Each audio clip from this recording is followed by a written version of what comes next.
A summer session for the Ohio House on a major debate about tax dollars. Ahead on Face the State, representatives will be back in session tomorrow. Will they override the governor's vetoes on property tax reform?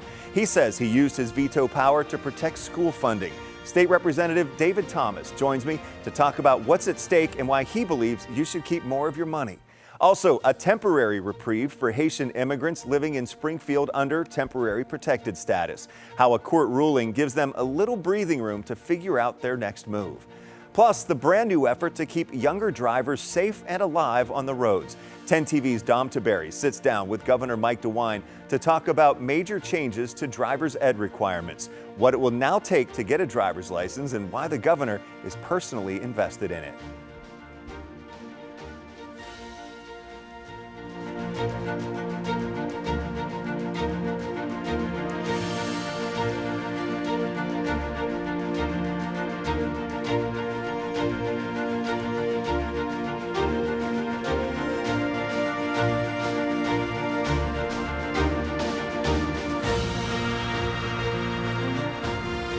Thanks for joining us for Face the State. I'm Doug Petcash.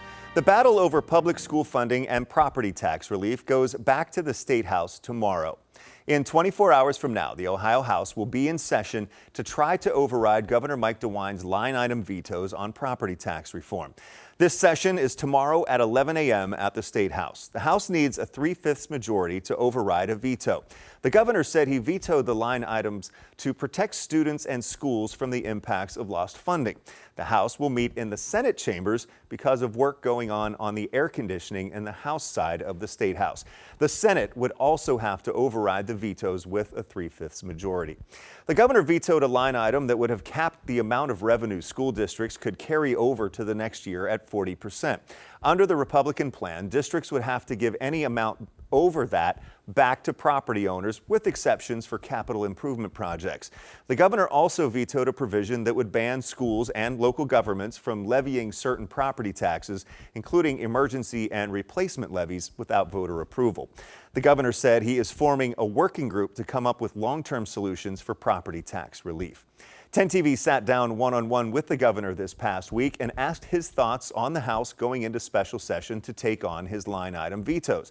He says it's part of the checks and balances, and the legislature has the right to come back if they really disagree with his decision. You know, I vetoed those because I thought it was too much with virtually no warning to hit the schools, too much at one time to hit the schools. We have a property tax problem. It's the only tax that I hear people complain about, and they complain a lot to me about it. I'm sure they do to legislators as well. As I mentioned, after his vetoes, the governor announced he's putting together a working group to tackle property tax relief. He's giving it 60 days to come up with recommendations for him and the legislature. One is to take care of people who, let's say a 70-year-old couple, they've lived in their house, you know, for 30, 40 years, they pay their mortgage off, but now they live in an area where the value is going up dramatically and their taxes are going up. And they get to the point they can't even live in the house anymore. That's wrong. We have to help those individuals. At the same time, though, we have to be able to make sure that we have the tax base there for fire, EMS, for our schools. So there's a balance there to try to come up with. The governor says whether both chambers override his vetoes or not, the working group will complete its task and make recommendations for property tax reform. In a statement after House Republicans announced the special session, Democratic House Minority Leader Donnie Isaacson said, quote, "If Republicans were serious about real property tax relief, they wouldn't pass the buck. They would use this session to vote on bipartisan, common sense solutions that would make a real difference." Joining me now to talk about the special House sessions and the session and the issues being debated is Republican State Representative David Thomas. He is from Jefferson and represents portions of Ashtabula and Trumbull counties in Northeast Ohio. Representative Thomas is Vice Chair of the House Ways and Means Committee. Sir, thank you so much for making time this morning. Thank you for talking about this issue. I really appreciate it. Well, you're welcome. First of all, before we get into the nitty-gritty, how often do you hear concerns from your constituents about property tax relief? Every single day. This is the number one issue that I hear about, my colleagues hear about. This is why I actually ran for state representative. This is the number one issue in Ohio. How badly needed is it, in your opinion? It is something that we have to do now. This is why we're coming back from recess. It's why some of my colleagues actually canceled family trips abroad. It's what we have to focus on. And what we got in the budget was the things that very baseline, very just structural changes that are needed. We have to do a lot more, but just these reforms are absolutely vital. You've been very vocal on social media, even holding some property tax relief teletown halls, urging veto overrides. Why do you believe what the House and Senate passed is the right way to go? So this is the first step.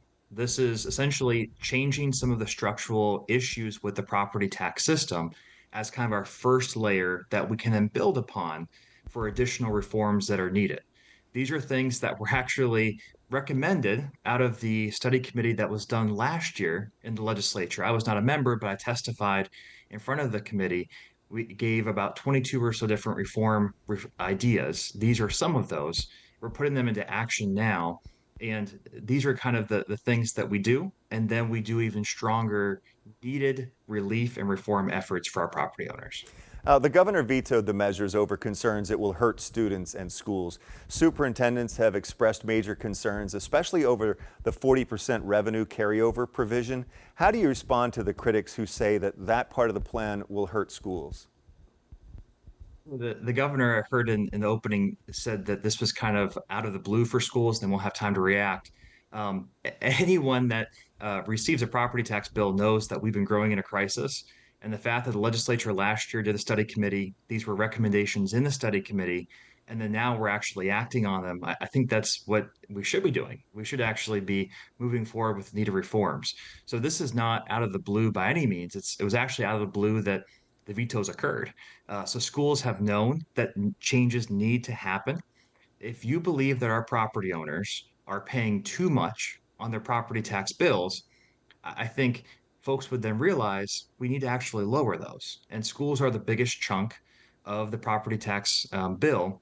In terms of carryovers and cash, as we've seen quite literally billions and billions and billions more of our property payments being made then to our public schools, and if they're sitting on a good amount of that tax dollars that are not being spent, are just essentially gaining interest for the school, well, if we're in a crisis and our tax rates are too high, shouldn't we be essentially removing part of the tax to our property owners through some of the cash that's sitting there? And that's the Budget Commission provision, for example, allowing then every local entity to kind of see how much should actually be held in the bank, how much is really needed for those services. It just makes sense that government is not a piggy bank. And if government has too much money, it should be returned back to those who made those payments. The schools, many of them argue that they've been good stewards of the money and they're holding it maybe for capital improvement projects down the line. And if money is given back to property owners, they might have to then call for more levies. We've heard that argument before. What do you think of that?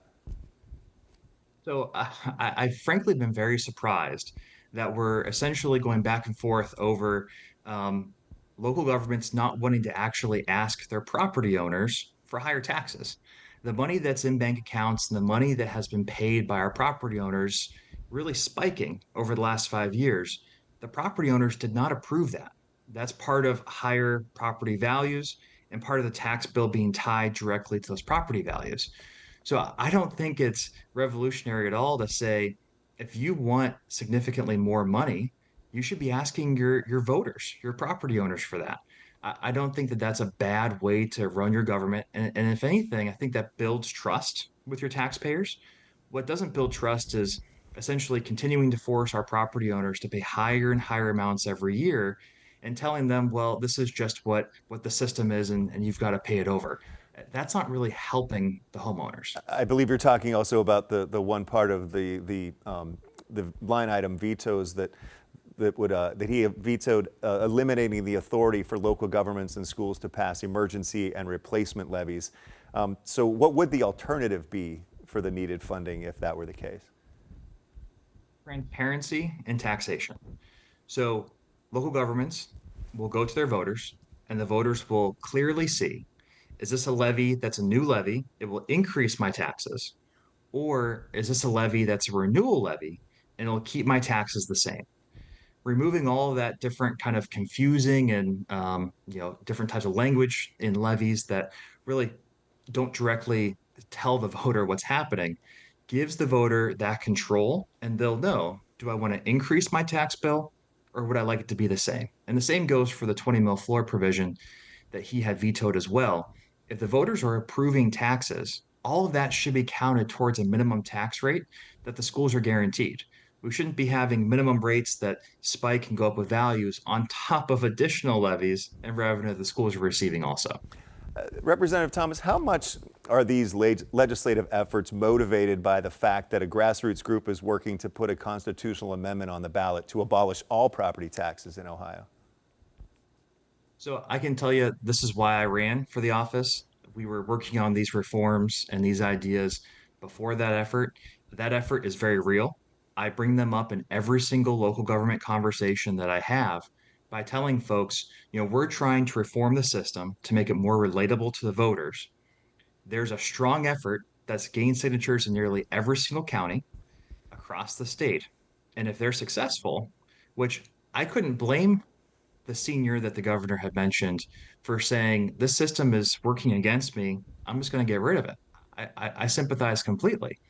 So the fighting against these reform efforts by local governments really to me does not make sense because this is coming. The constitutional amendment will be on the ballot. I firmly believe that. And if that happens, you're going to see a massive, massive change at the local level in how all of Ohio is really structured. And the same local governments that are saying you can't make any changes here, they're they don't know what they're going to do on this side. So we're essentially asking, work with us, decrease your tax rates, try to rebalance everything because I firmly believe that the constitutional amendment folks are legitimate, they're strong, and it speaks to the anger and frustration of our voters. Do you believe that the veto override votes will be successful? So I'm very optimistic. I know it will be tight. I can tell you I'm getting an email almost every 5 minutes from, teachers and from different folks who don't want to see the system change, who want to continue to see spikes in unvoted property taxes. I think they're being told that, these reform efforts will harm the ability to provide services and teach kids, and that's just not true. So I can't blame them for being worried. But there's a lot of pressure to try and keep the system the same. But at the end of the day, I think my colleagues remember that property taxes are the number one issue. When we were going door to door last year, Yeah. this was brought up continually, and I'm very optimistic. I don't know if you can answer this in only 20 or 30 seconds or not, but that's all the time we have left for this segment. I know you hear this question from voters. Isn't the lottery supposed to be paying for public schools? Can you explain that situation? I have a video on my social media that explains this. The lottery brings in $1.5 billion every year. That profit goes towards public education. We spend as Ohioans roughly $30 billion on public education. The lottery is a drop in the bucket in terms of how much we spend. Clearly, we have a spending problem, not a revenue problem. Representative David Thomas, thank you so much for making time with us this morning. We'll be watching closely what happens tomorrow in this special session. Thank you, sir. Well, still ahead on Face the State, 2 court cases involving Ohio and the Trump administration. Advocates for Haitian immigrants just won a court decision giving immigrants more time to plan in an uncertain time. We went to Springfield to hear what a judge's decision to keep protected status in place longer means to the Haitian community. And the city of Columbus is pushing back on the Trump administration for being added to the list of sanctuary cities. Millions of dollars are at risk. Why city leaders say Columbus does not belong on that list.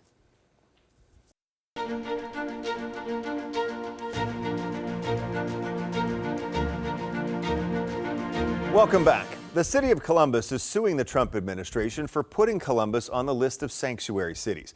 In January, President Donald Trump issued executive orders threatening to cut millions of dollars in federal funding from sanctuary cities that don't cooperate with immigration authorities. More than $11 million are at stake for Columbus. Mayor Andrew Ginther calls it crucial federal funding that has helped cut violence in the city. The funding is at risk even though the city attorney says Columbus has never declared itself a sanctuary city. We looked into how Columbus is pushing back on being added to the list and what that label could cost the city.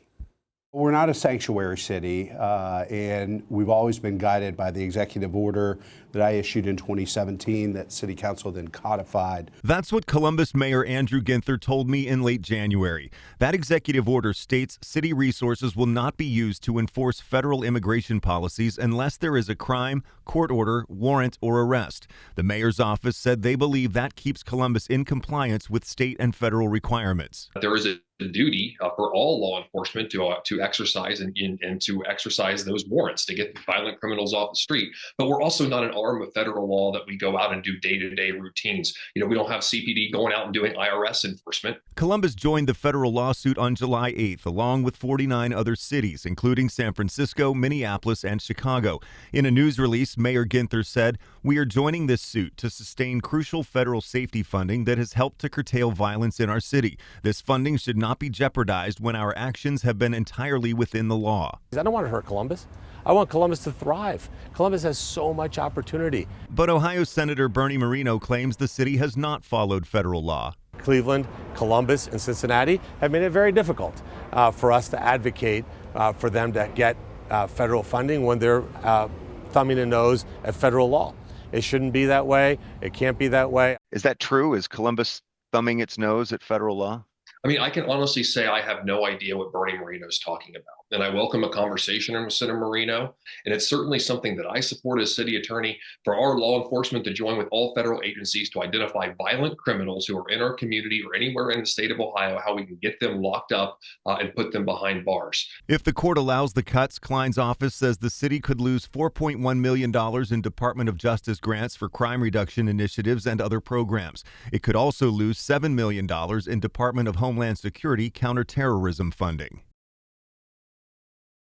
And Klein's office says if the city loses the federal funding, the city will be forced to make decisions on which programs to cut and which to keep, and if tax levies would be needed to pay for services such as police and fire.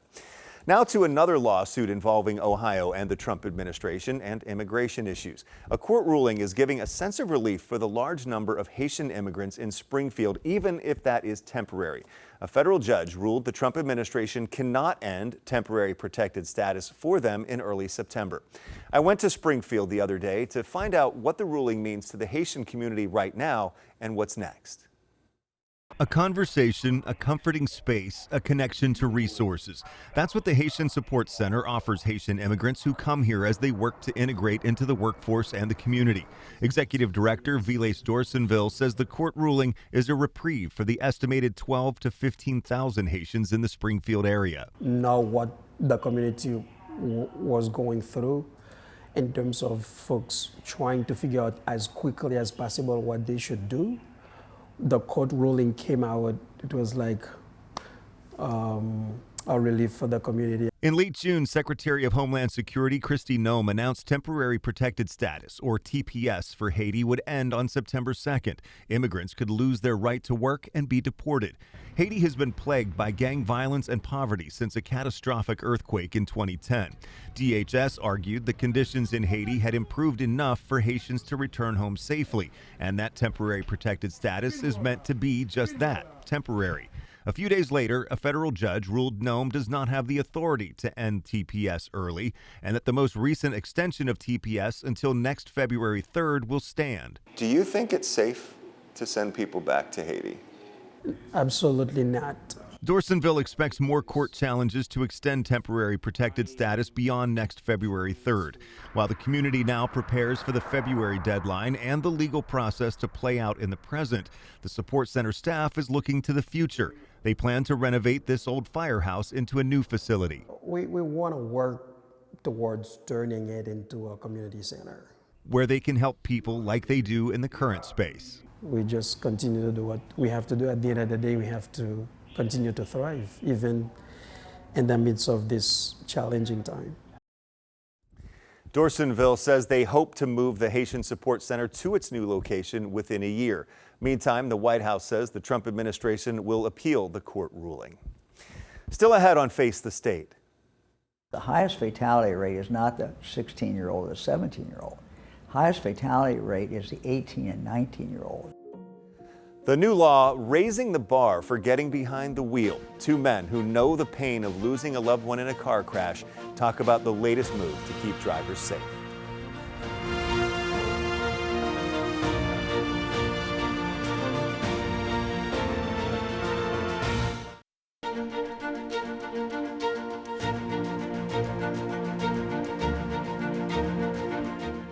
Teaching teens how to drive defensively is a cause we here at 10 TV have been passionate about for more than a decade. Just 2 Saturdays ago, we held our second Maria's Message Safe Driving Day of the summer. This was all started by 10 TV's Dom Taberry and his wife Terry after the loss of their daughter Maria in a car crash in 2013. And Dom's work is causing laws to be changed and made. The most recent change was in the governor's state budget, changing the requirements for driver's ed. Dom sat down one-on-one with Governor Mike DeWine to talk about the importance of this change. Here at 10 TV, Maria's Message is all about keeping people safe behind the wheel. And we're not the only ones behind this mission. Governor Mike DeWine has also made it a priority. We lose too many people on the highways every year, and we certainly lose too many young people. In 2023, he signed a hands-free bill into law. And now the latest state budget mandates all Ohioans under the age of 21 will now be required to take driver's education. It goes into effect in late September. The highest fatality rate is not the 16-year-old or the 17-year-old. Highest fatality rate is the 18 and 19-year-old. And I think one of the reasons has been is so many of them never took driver's training. They waited until they turned 18, and under the old law, they didn't have to take any kind of driver's training. The governor also wanted to bring driver's education back into the high schools, but that was cut from the budget. Are you going to keep pushing to get it back in schools? And I support that 1,000%. I took driver's ed in school. Dom, we need to get it back into schools, and schools will need some help. They're going to have to buy cars, and we're not going to force them to do it. But schools are there to teach our kids and to keep our kids going, and keeping these kids alive is a very important function. If all of this sounds personal for Governor DeWine, you would be correct. He knows all too well the dangers associated with driving. He tragically lost his daughter Becky in a car crash in 1993. It's personal. Yeah, look, it's very, very personal, and it's not just me, though. It's you, but think about all the other families who have lost someone. And every time I pick up the paper, it happens every week, or watch the news, you guys report it, 16, 17, 18-year-old who was killed in an auto accident. You just think, my God, what a waste. So preventable. So preventable. We got to do better. Got to do more. And we all need to do better behind the wheel. I say let's make Ohio the example for the rest of the country on how to do it right. I'm Dom Taberry. Dom, thank you. You can watch Dom's full 10-minute interview with the governor streaming right now on 10 TV Plus. Just download the app on your smart TV and watch for free. Thank you for joining me this week for Face the State. I certainly appreciate it. I'm Doug Petcash. We'll see you back here next Sunday at 11:30. Have a great day.